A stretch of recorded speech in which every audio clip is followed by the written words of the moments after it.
Magandang umaga po sa inyong lahat. Ako po ay inatasan upang ipahayag ang ebanghelyo ng ating Panginoon. Ito po ay 38 na upang magsalita sa inyo ng buong kasuotang pantigma ng Panginoon. Ang kahulugan patuloy, kayo'y magpalakas sa Panginoon at sa kapangyarihan ng kanyang lakas.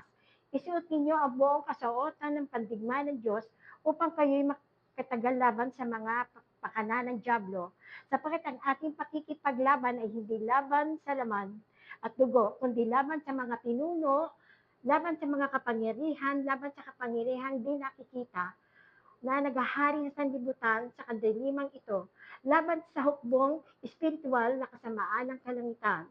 Kaya't kunin ninyo ang iyong buong baluti upang kayo'y makatagal sa araw ng masama at kung magawa ninyo ang lahat ay tumayong matatag.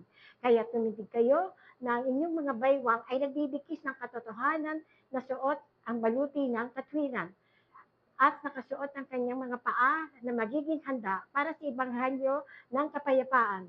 Kasama ng lahat ng mga ito, taglayin ninyo ang kalasag na pananampalataya sa pamamagitan ng inyong masusugpo ang mga nag-aapoy na palaso na masama.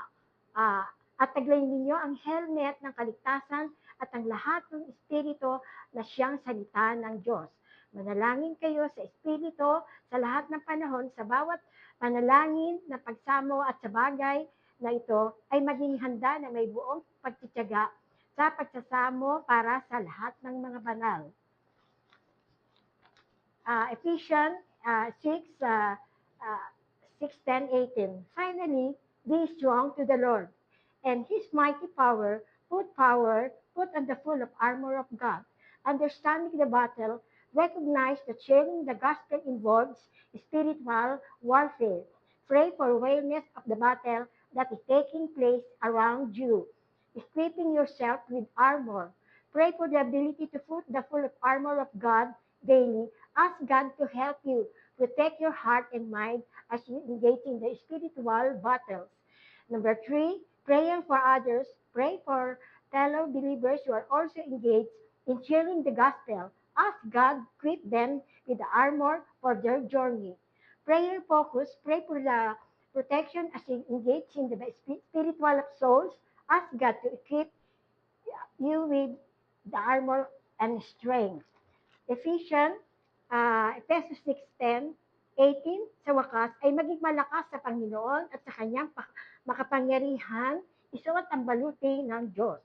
Una, pangunawa sa labanan, kilalanin ang pagbabahagi ng ibang helyo na may kasama pakikipagdigma sa Espiritu, manalangin para sa kamalayan ng labanan na magaganap sa paligid mo. Number 2, taglay ang iyong sarili ng baluti, manalangin para sa kakayahang isuot ang baluti ng Diyos at tulungan, protektahan ang iyong puso at isip habang nakikibahagi ka sa espiritu ng labanan. Number 3, pagdarasal after para sa ibang manalangin, para sa mga kapwa mananampalataya, hilingin sa Diyos na bigyan sila ng kanyang baluti sa kanilang paglalakbay sa pananalangin.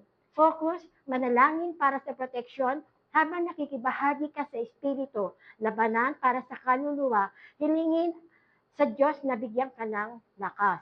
Panginoon, marami pong salamat sa pagkakabasa po ng Ebanghelyo ito. Panginoon, maraming salamat po at marami kaming matututunan na tulungan mo po kami na maihayag ang iyong Ebanghelyo sa ibang kapatiran, Panginoon, sa ibang tao, Panginoon. Ikaw po ang maghari sa amin, Panginoon, sa araw-araw ng aming mga ginagawa upang aming marating ang iyong kailangan, Panginoon, na iyong pinag-uutos upang aming ibahagi ang iyong ebanghelyo. Ito lang po ang aking dalangin sa pangalan ni Jesus po lamang. Amen. Maraming salamat po at makita-kita muli tayo.